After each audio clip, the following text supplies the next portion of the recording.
다 함께 사도신경 하심으로 2025년 12월 23일 화요일 온라인 아침 기도에 하나님께 올려드리겠습니다. 전능하사 천지를 만드신 하나님 아버지를 내가 믿사오며 그 외아들 우리 주 예수 그리스도를 믿사오니 이는 성령으로 잉태하사 동정녀 마리아에게 나시고 본디오 빌라도에게 고난을 받으사 십자가에 못 박혀 죽으시고 장사한 지 사흘 만에 죽은 자 가운데서 다시 살아나시며 하늘에 오르사 전능하신 하나님 우편에 앉아 계시다가 저리로서 산자와 죽은 자를 심판하러 오시리라. 성령을 믿사오며 거룩한 공예와 성도가 서로 교통하는 것과 죄를 사하여 주시는 것과 몸이 다시 사는 것과 영원히 사는 것을 믿사옵나이다. 아멘. 찬송가 540장 찬송하시겠습니다.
주가 주시는 참된 기쁨도 헤아릴 수 없도다.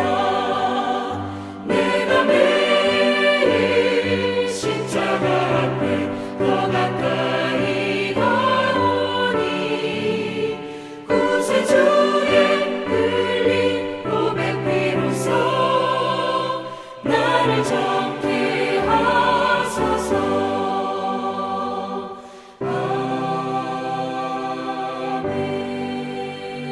하나님 아버지 감사합니다. 오늘도 주님께서 말씀을 통해 저희들의 영안을 열어주셔서 주님의 기이한 법을 깨달아 알 수 있도록 은총 내려 주옵소서. 주님께서 오늘도 귀한 은혜를 예비하시고 말씀 앞에 나오게 하심을 감사드립니다. 이 시간 주 앞에 나온 저희들 주님의 말씀을 순금보다 더 사랑하는 마음으로 충만하게 하여 주셔서 말씀을 통해 베푸실 은혜를 사모하는 마음으로 말씀을 받을 때 하늘의 능력이 말씀을 통해서 임하는 시간 되게 하여 주옵소서. 이 시간에 주님께서 베푸시는 말씀을 통해 오늘은 주님께서 저희들을 어떤 길로 이끄시는지 바르게 깨닫고 주님께서 이끄신 대로만 나아감으로 말미암아 순종하는 자에게 예비하신 승리의 축복을 누리며 하나님께 영광 돌리는 저희들 되게 하여 주옵소서. 감사드리오며 우리 주 예수 그리스도 이름으로 기도드리옵나이다. 아멘. 자, 이 시간에 하나님이 주시는 말씀은 시편 141편 1절부터 10절까지 말씀 보겠습니다. 자, 화면을 보시면서 시편 141편 1절부터 우리 함께 합독하시겠습니다. 여호와여 내가 주를 불러싸우니 속히 내게 오시옵소서. 내가 주께 부르짖을 때에 내 음성에 귀를 기울이소서. 나의 기도가 주의 앞에 분향함과 같이 되며 나의 손드는 것이 저녁 제사같이 되게 하소서. 여호와여 내 입에 파수꾼을 세우시고 내 입술의 문을 지키소서. 내 마음이 악한 일에 기울어 죄악을 행하는 자들과 함께 악을 행하지 말게 하시며 그들이 진수성찬을 먹지 말게 하소서. 의인이 나를 칠지라도 은혜로 여기며 책망할지라도 머리에 기름같이 여겨서 내 머리가 이를 거절하지 아니할지라. 그들이 재난 중에도 내가 항상 기도하리로다. 그들이 재판관들이 바위 곁에 내려 던져졌도다. 내 말이 달모로 무리가 들으리로다. 사람이 밭가라 흙을 부스러뜨림같이 우리의 해골이 스올 입구에 흩어졌도다. 주 여호와여 내 눈이 주께 향하며 내가 주께 피하오니 내 영혼을 빈궁한 대로 버려두지 마옵소서.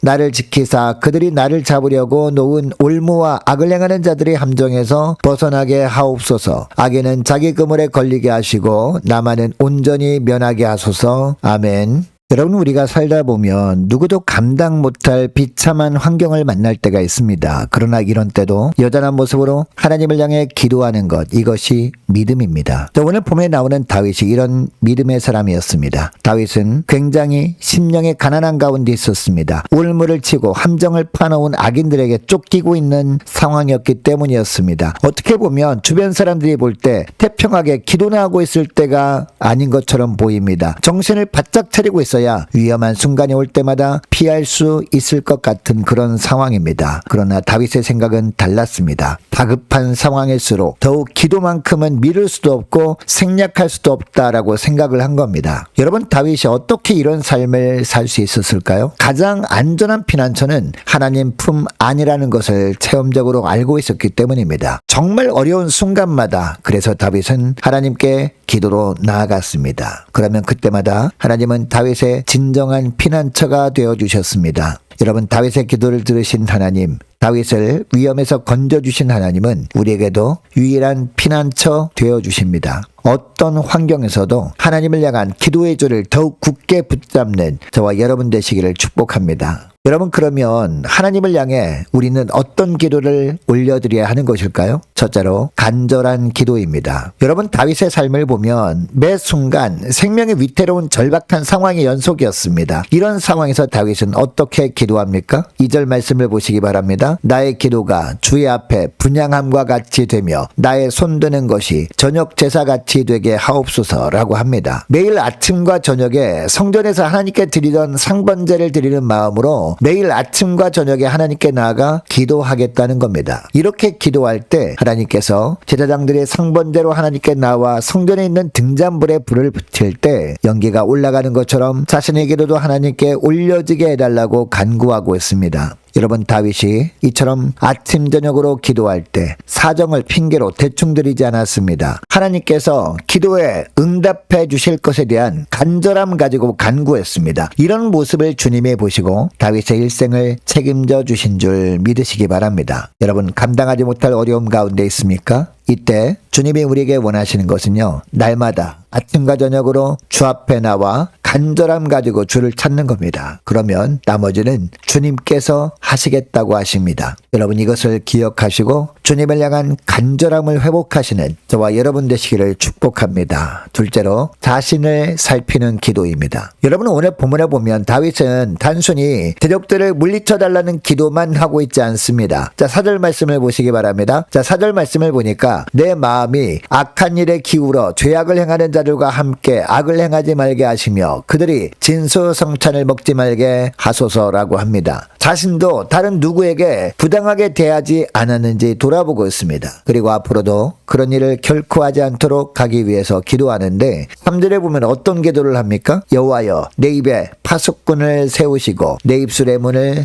지키소서라고 합니다. 여러분 입에 파수꾼을 세워달라는 것은요, 자신이 연약함을 솔직하게 주님께 고백하는 겁니다. 여러분 당시 다윗은 왕이었습니다. 그 시대의 최고 권력자였습니다. 그래서 자신에게 있는 힘을 이용해서 말로 다른 사람을 함부로 할 수도 있었습니다. 그래서 자신의 입술을 하나님이 굳게 붙들어 주셔서 결코 자신이 말로 다른 사람에게 실수하는 일이 없게 해달라고 간구한 겁니다. 그리고 악한 일에 마음을 빼앗기는 일이 없게 해달라고 자신의 마음을 붙들어 달라고 기도하고 있습니다. 여러분, 우리도 마찬가지입니다. 주님이 붙들어 주시지 않으면 아무런 생각 없이 내뱉는 말 때문에 상처를 줄 때가 많습니다. 자존심을 상하게 할 때가 많습니다. 하나님이 우리의 입술을 붙들어 주시지 않으면 내 안에 있는 죄성이 이렇게 드러나게 되어 있는 겁니다. 주님이 우리의 마음을 강하게 붙잡아 주지 않으면 우리 마음은 이처럼 죄의 길로 달려갈 수밖에 없는 그런 연약한 존재들입니다. 이것을 기억하시고 자, 오늘 기도할 때 가장 먼저 하나님 앞에서 자신을 살피고 나의 입술과 마음을 지켜 주옵소서 간절히 기도하는 저와 여러분 되시기를 축복합니다. 셋째로 변함없는 기도입니다. 여러분은 오늘 본문에 나오는 다윗의 기도의 특징은요, 변함이 없었다는 겁니다. 거의 하루도 빠짐없이 아침 저녁으로 드렸던 신실한 기도였습니다. 재난이 닥쳐와도 기도를 쉬지 않았습니다. 사람들이 자신을 향해 부당한 행동을 할 때에도 더욱 하나님께만 매달렸습니다. 이런 신실한 기도를 주님이 보시고 고난의 폭풍 가운데 평강의 복을 다윗에게 하나님께서